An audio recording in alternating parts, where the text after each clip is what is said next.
Morning. It's Sunday. Sunday, fun day to make them funds, baby. August 25th. Wake up. We got some picks for you, man. You see the title? NFL Sunday, 3 games for week 3, the last week of preseason. NFL Sunday, 3 games. Let's get it. / college football week 0 wrap up. Yeah, I got the wrap up show for you. But first, we're going to get to the picks. For the NFL, we got Denver money line. We got Washington plus 6.5. I expect them to lose or win by less than a touchdown. Then we got I don't know why I said another N next to that. Let me clean that up. But we got New Orleans. Give me 1 second. I just want everything to look proper. I don't know why it's 2 N's. It's only supposed to be 1 N. But technical difficulties. Okay, all right. So let's just start from the top. We got Denver money line. We got Washington 6.5 plus 6.5, meaning they're going to lose by less than a touchdown or win. So maybe you want to go money line. I'm not going to trust that. Then we got New Orleans plus 4.5. Also, while you're taking down your picks, a lot of people been getting the picks, you know what I mean? But ain't nothing free in life. Please reinvest in the podcast. Here goes the Cash App, and it's also down at the bottom. $TY Rebel, $TY Rebel 22. So $TY Rebel 22. Also, follow me on all social media, Instagram, Twitter, and TikTok at TY Sports Picks 24. TY Sports Picks 24. It's all at the bottom on the ticker.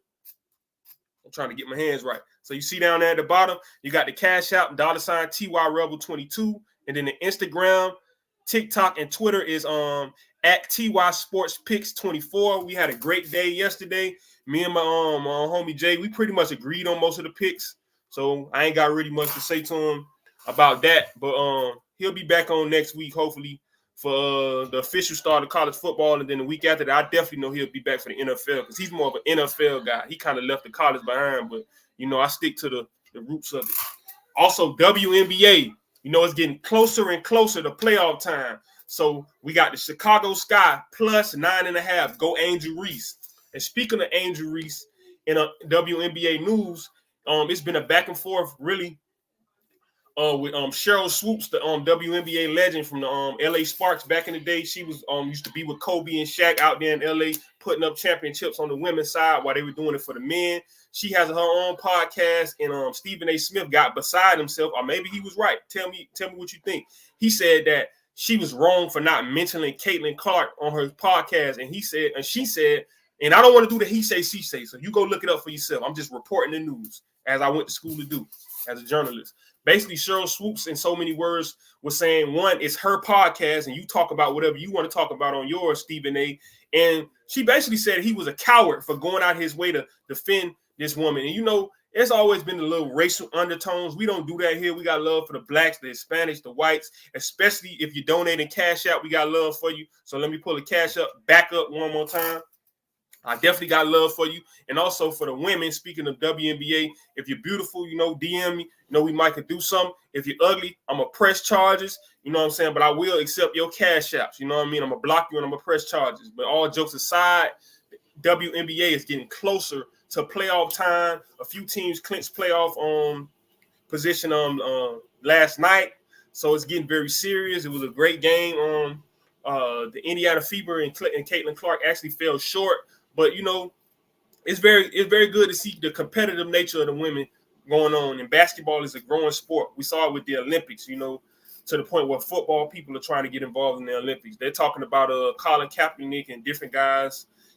Even not Mahomes, I think Aaron Rodgers, somebody, they were having a back and forth with the flag football guys because they're going to either have flag or 7-on-7 football in the next Olympics, which that makes sense because we got all of this 7-on-7 throughout the summer. That's like how AAU basketball is. Now, a lot of kids that, like how I had that in situation with me in high school, some of my coaches, a lot of kids that maybe you don't have the best relationship with your coach, you can go to a 7-on-7 team and end up getting recruited by colleges because you're going to these camps, this, that, and the third. I'm not saying disrespect your coach because I respect them. Shout out to the Coach Slaughters, the coach definitely Coach Jones. That was my guy at American, but he was cool with me. All my defense coaches, they always had love for me. You know, it always was the offensive guys. You know, but long story short, a lot of kids are getting opportunities based on 7-on-7. But at the same time, you know, there's a lot going on with that too, because you got the street agents and they'll pay guys to send players to their team. So you might get offers from schools that never see them because the agent or the 7-on-7 coach is trying to only send you to schools that's putting money in his pocket. So there's a lot of politics to that. But that is going to be a part of the Olympics, either flag football or 7-on-7, but something of the mix. But as far as college football news, we had a lot of games yesterday. Had a lot of picks, a lot of games. We're going to get the results really quick. Let me go to ESPN and pull that up on StreamYard. This is why I need you guys to donate so we can keep the great presentation and only get better and better. But I'm getting a lot of people that are responding well to StreamYard, saying they like it. FAMU, they handled their business in a primetime game. It was a historic game. It was a back and forth, as you see. And we're gonna go back to the earlier games, but that was already up on the screen. That quarterback, Richardson, he really showed out, and he is originally an FBS product, so that's why FAMU's playing so well. See, the transfer portal goes both ways because they also had Dad Franklin, former University of Miami running back, that had an incident where he slammed the helmet and walked off the practice field because he got into it with Mario Cristobal about 2 years ago, and now he's popped back up after leaving ULM, and he balled out. He had like 2 or 3 touchdowns. No, I think like 2 touchdowns for FAMU yesterday. So shout out to Miramar product, Dad Franklin, by the way, of Chaminade High School. But anyway, in the beginning, Norfolk came out to a 7-point lead in the first quarter, and then they will have a 4-point lead at halftime, 14-10.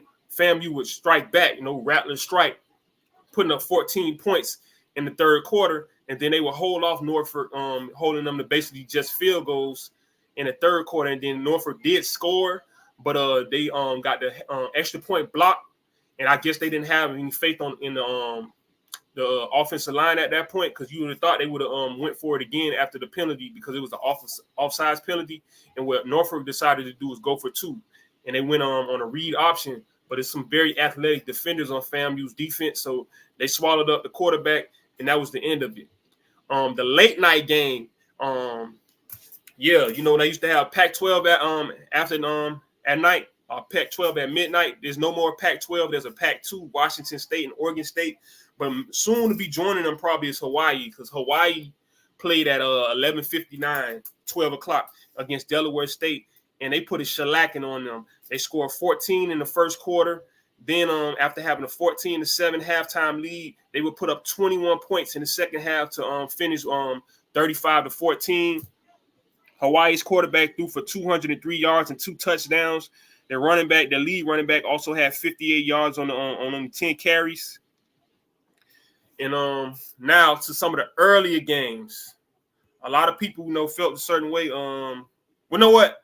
Before we hit on that Florida State, we're going to touch some other ones. Okay, Tarleton State and McNeese State. This was a back and forth battle.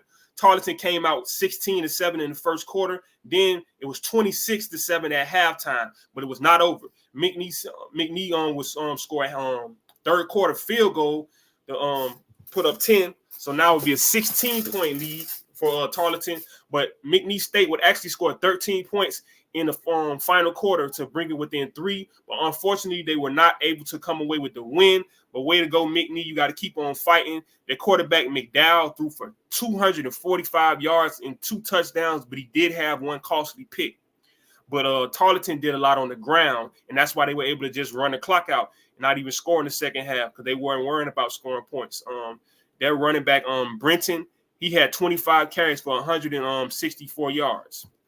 Now on to Montana State. This is one of the games of the day. New Mexico came out 10-0 in the first quarter. I'll actually watch this game. Then Montana State came back with a couple strikes in the second quarter, but they still couldn't keep up. It was 24-14 at halftime. Then another score for New Mexico, and the third quarter, New Mexico was doing a lot through the air. And see, that's a big issue in college football. A lot of teams, they can throw the ball, but when you get those fourth quarter leads, after a while, you know, they catch on to your pass plays. And if you cannot run, you're going to blow leads. Ole Miss used to do that. That's why I'm glad that we have the running game that we have with the Rashad Amos and the Ulysses Bennett along with the Henry Parrish. Not the no plug Ole Miss. I'm going to wait till next week, but I'm just telling you about the game and my synopsis. But basically, they allowed Montana State to put up 21 points in the fourth quarter for a comeback victory. But if you did bet with me against the points, New Mexico did not lose by 13.5, which I told you that was not going to happen.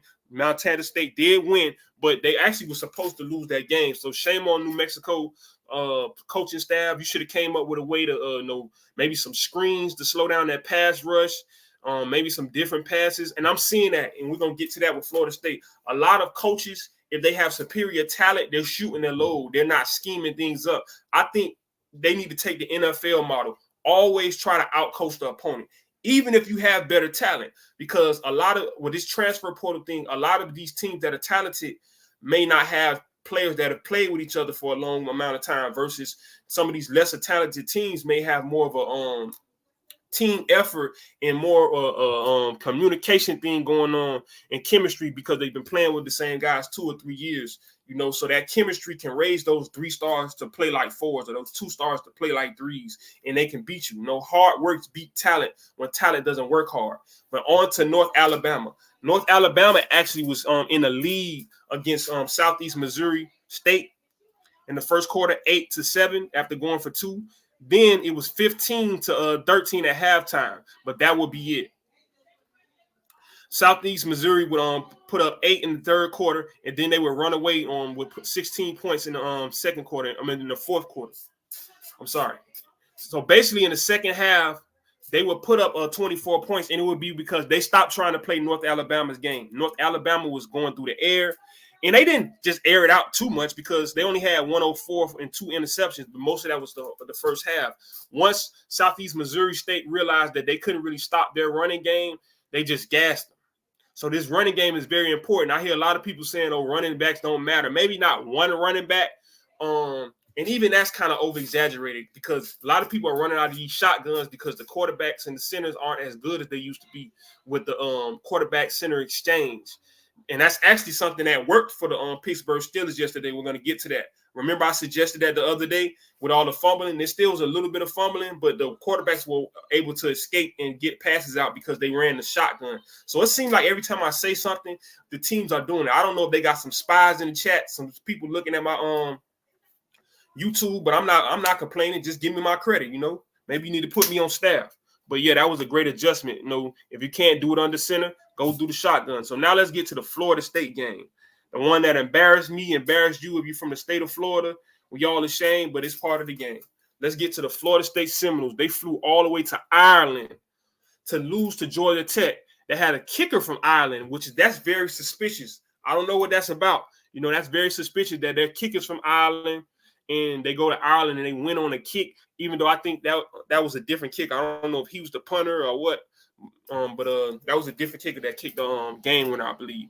But Florida State would come out storming on the first quarter. They actually went for 2, and it was 8-7. But even though they didn't give up a lot of points, they were giving up a lot of first downs, a lot of rushing yards, you know, from the quarterback and from the running back. You had Haynes King running the ball and throwing because he didn't even throw more than 16 times for 11 completions, but he did what he needed to do. You know, but the biggest thing with Florida State was I think Mike Norvell has to be more innovative and trust DJU better. DJU didn't do horrible. He actually did good. He just didn't do great. He wasn't above average, but he was average. And with all the talent Florida State has, they can win with an average quarterback. You saw a lot in the Florida State game. It was 21-24 on that final field goal, but basically back to the game, Florida State was only able to score 6 in the second quarter. So they would go to halftime. It would be 14-14 because Florida State scored 2 field goals while Georgia Tech scored another touchdown. And you don't never want to exchange. You never want to exchange field goals for touchdowns. That's just not a good thing. It was a scoreless third quarter for both squads. But one of the main things was the way Georgia Tech was able to run mixed with the short pass and also the quarterback run. They held on to the ball for a long time. And then Florida State not wanting to trust DJU, even though he came through for them on their last touchdown drive in the fourth quarter. That made their drives extend longer and longer and longer so the defense wouldn't get back on the field to get them the ball back. See, it's cool to have these long drives, but the thing about it is when you're trailing, you got to air it out. And when they finally aired it out, he did well. If we actually zoom in to his stats, let's check out what DJU did for the day. See if it's loading up. It's going to take a little second. Just bear with me. Okay, so he didn't throw a touchdown. He didn't throw any picks, but he did well. It's loading up, but I think I remember it by heart. I want to say he was 19 of 27. Yeah, 19 of 27 for 193 yards, so just short of 200. So he did pretty well, 70.4 completion percentage. So I think you got to give this guy a chance, even if the wide receivers drop one in here, and they weren't dropping it too bad. The wide receivers and the quarterback, I feel like weren't trusted by the coaches. I know sometimes coaches don't want to trust their players and they don't want them to make mistakes, but it has to be a healthy balance, and you got to just address this in practice. Also, I want Cam Davis, the freshman, to run the ball more. And he did well in pass protection, but maybe he's not comfortable catching. Versus Roydell Williams seems like he's more of a guy that can catch it, but I don't like his running style too much, even though he did score that final touchdown. I feel like dynamic runners are Lawrence Toafili and Cam Davis. I'm just saying from future references, because Florida State does have a small margin with this 12-team playoff. They probably would have to be a team that would have to run the table or maybe just lose one more game. Hopefully that the Notre Dame game or maybe a Louisville. You don't want to lose to Miami or Clemson because they would probably have a tiebreaker, because I expect all of those teams to be around 9, 10, 11 wins. So the way it's looking for Florida State right now, if they lose to Miami, either Clemson, it could be a three-way tie where Miami is held out of the ACC championship or Clemson is held out. Who knows? Or best case scenario for one of them, because I've seen this happen before in the SEC. Maybe, it's 2-10 and 2-10. No, maybe it's an 11-1 Clemson that beat Florida State, and it's 11-1 Miami that lost to Florida State. But Florida State's other loss is to Notre Dame, which is out of conference. Florida State would actually go to the ACC championship and face Clemson because they had a tiebreaker against Miami. But guess what? An 11-1 Miami would get to stay home, not play for the ACC championship, and they're probably already in the playoff, while Florida State and Clemson will be playing for their fate, because it would be hard to see an ACC team getting in with 2 losses. So it might be a scenario where the ACC champ gets in and then Miami gets in, or whoever goes 11-1, but it wouldn't be Florida State. Florida State's path to the playoff now runs through the ACC championship. I don't see them getting in as an at-large in any shape or form. I think they can only afford to lose out of conference to Florida or Notre Dame. But you want that Florida win, that way you can say you beat an SEC team, even though it didn't help them last year because they beat LSU in Florida and they still left them out. But that's just my synopsis on that. I just think, it's a lot going on. Also, let's go over to Athlon and check out what's going on with the Pittsburgh Steelers, because they haven't chose a quarterback yet. But if you didn't know, the Steelers won yesterday. No, did they win? I don't know. I just know they performed better. I know Russell Wilson led a touchdown drive, and so did Justin Fields. But Russell Wilson looked a bit better. That sitting in the shotgun, being able to have a head start instead of the defensive line being right on top of you with you going under center, that's working for Russell Wilson.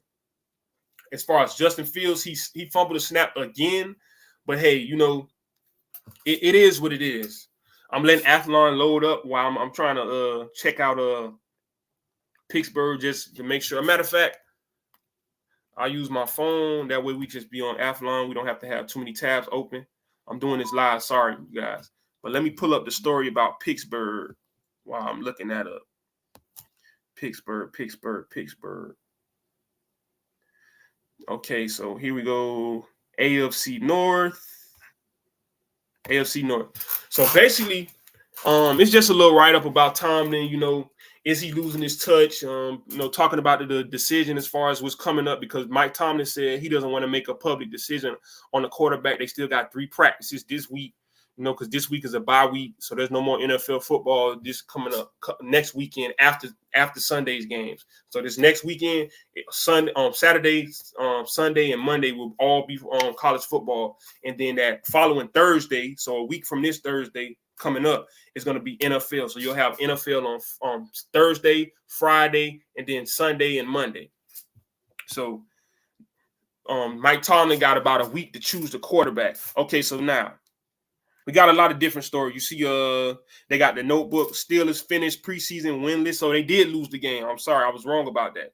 But they showed 3 positive signs and loss. We're not gonna touch on that. They have the Wilson versus Justin Fields Steelers decision timeline. But basically, I was probably gonna say this in this article. Tomlin is basically telling us the timeline is probably gonna be like Wednesday or Thursday.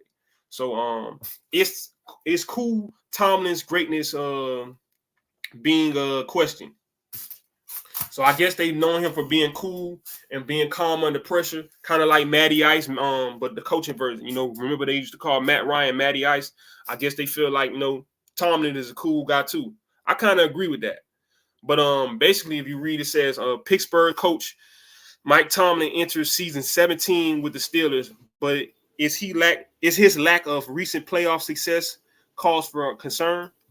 Even if it was, when you had 17 straight years without a losing record, you're entitled to one losing season. I feel like that's just BS to me that they're even questioning his job and he hasn't had a losing season. But let's move on, because they just went to the playoffs last year. As Mike Tomlin prepares to enter season number 17 as the coach of the Pittsburgh Steelers, is his greatness being questioned because of his recent lack of playoff success? See what I'm saying? You're in the playoffs, but lack of playoff success. It's other people getting fired for not making the playoffs or just not winning games. This man is in the playoffs, but okay. It's no secret that Steelers haven't won a playoff game since 2016.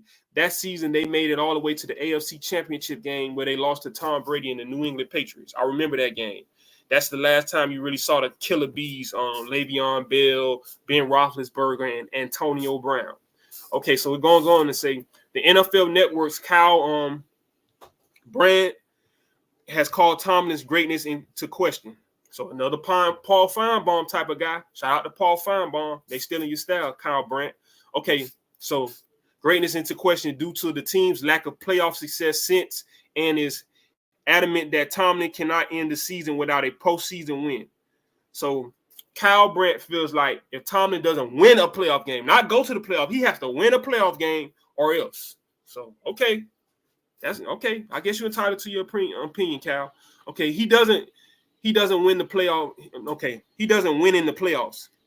The host said he's one of these guys that everyone likes and everyone thinks he's one of the best coaches. But it's like, hold on.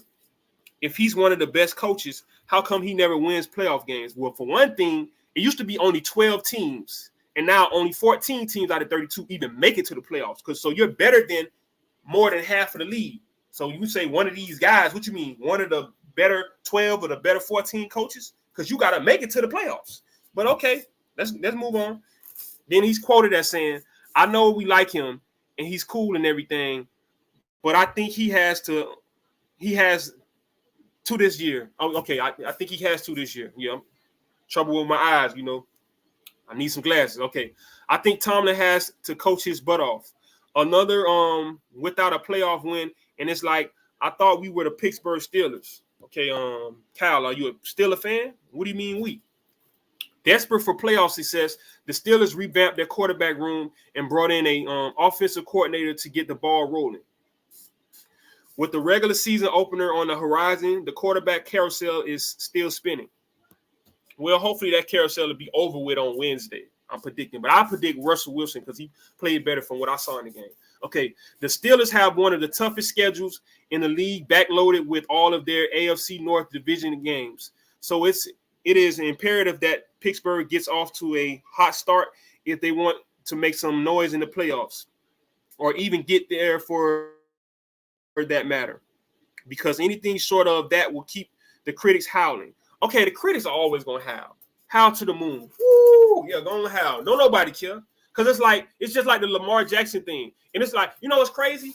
They got a story no matter what, because they said Lamar Jackson has to go to the Super Bowl or the critics are going to howl, but then they say Pittsburgh Steelers in his same division have to win a playoff game. So I hope the Ravens and the Steelers don't go at each other in the second round or the first round of the playoffs, because now you're basically saying either Lamar need to lose his job, which that ain't gonna happen, or Tomlin need to lose his job, which that's probably not gonna happen either, because it's Kyle Brandt and these guys that's saying this. You don't hear the Steelers front office like Jerry Jones, how he put people on those. I don't hear that from the Steelers front office, and they've always been a close knit group. They've had very few coaches since the beginning. They, the Rooney family. They had Chuck Nolan back in the 70s. That's previous to my time. But I'm an encyclopedia up here in my brain. Then they had the coach Bill Cowher with the mustache. I remember him when I was a kid. The Cowboys actually faced off with his Steelers in '95. I want to say I was a little. I was very little. I was barely walking and talking, but I remember that. Shout out to Barry Switzer and Deion Sanders and them guys. That's the Super Bowl when Deion played DB and he caught a pass at wide receiver. Deion was like that with the Cowboys. But basically, man, we're going to see this week what the Steelers do at the quarterback position. I don't want to go too deep into that other article, but we can while we're on Athlon, we could probably take a look.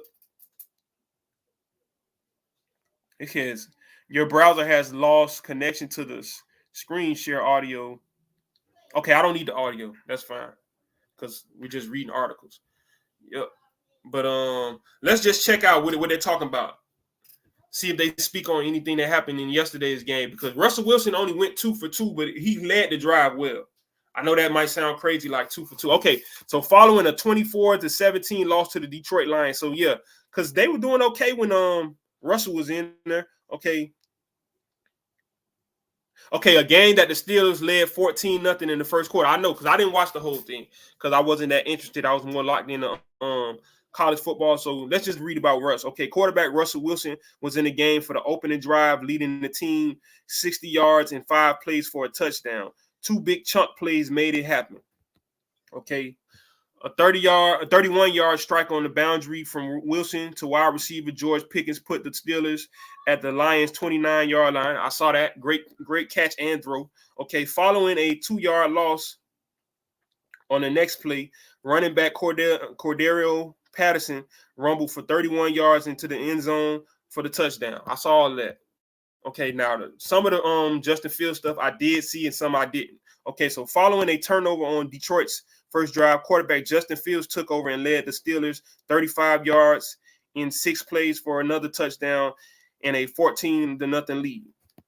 Okay, the Steelers were only able to muster a field goal in the third quarter. The Lions would score 10 unanswered points in the fourth quarter to pull out the win 24-10. Okay, so it says neither quarterback played a whole lot, so it's hard to discern who should or shouldn't be the starting quarterback headed into the season. It's not hard for me because Justin Fields, even though they were in the shotgun, it helped out Russell Wilson, but Justin Fields fumbled the snap again. But I will say this, it's also on the center because Justin Fields was actually like doing his checks and the center just snapped the ball. So I don't want to put it all on Justin, but I feel like I'm more comfortable with Russell Wilson for now. I see Justin Fields as the future. I just feel like you got the future.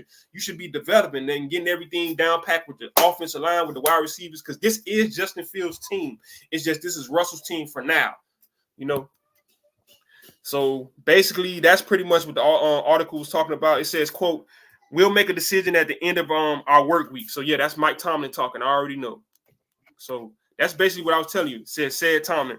This upcoming week, we have 3 days of Steelers versus Steelers work. So that's basically the team practicing against each other. And why not do it then? It kind of minimizes the Steelers versus Steelers work when we start making decisions prior to the completion of that. So basically, he's not trying to give his opponent for week 1 any heads up on who the quarterback is. And I guess he just wants everybody to fight hard. They still got to make preseason cuts and cut down from 90 players to 53 players on the active roster. And I believe they have like I don't know how many practice squad players, maybe like 12 or 15, something like that. Something in the teens, something in the low teens. So basically, that's going to be the show for the day. Go lock in those picks. Here goes the NFL picks. Got Denver money line, Washington plus 6.5, New Orleans plus 4.5. And then let me take this down. Then we got In the WNBA, we got the Chicago Sky plus 29.5. So that's going to be the show for the day. Follow me on TikTok, Twitter, and Instagram at TY Sports Picks 24. In the Cash App, if you like to donate, which I would appreciate, it's going to be on.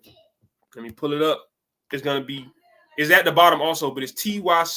It's T. I'm sorry. $ TY Rebel 22. So $ TY Rebel 22.